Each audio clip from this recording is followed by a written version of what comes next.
Magandang araw muli sa ating lahat. Nandito po tayo ngayon sa bandang end ng Tacloban Bypass Road. Tinitingnan natin itong status nitong kalsada. Kunti na lang, malapit na siyang matapos.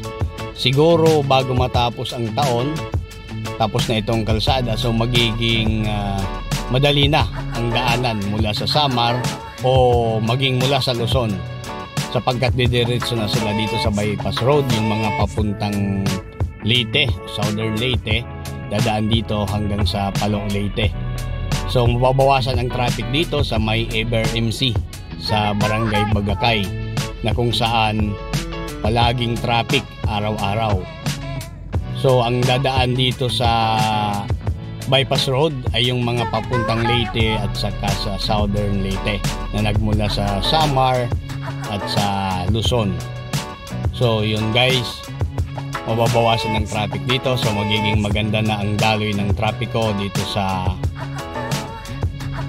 Barangay Bagakay, yung sa area ng ABRMC papuntang Barangay Diit, na kung saan palagi siyang traffic araw-araw.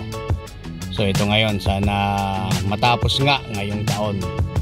Sa tingin ko naman, kayang-kaya itong matapos bago matapos ang taong 2023. So madadaanan na siya. Sa ngayon kasi kunting-kunti na lang. So ang mga sasakyan dito pa rin dumadaan sa dati, sa tapat mismo ng ABRMC, Eastern Visayas Regional Medical Center. So pag natapos ito, maganda na ang daloy ng trapiko. So mag-update muli tayo guys pagka natapos na ito. Babalikan po natin dito para makita natin kung okay na talaga yung trapiko.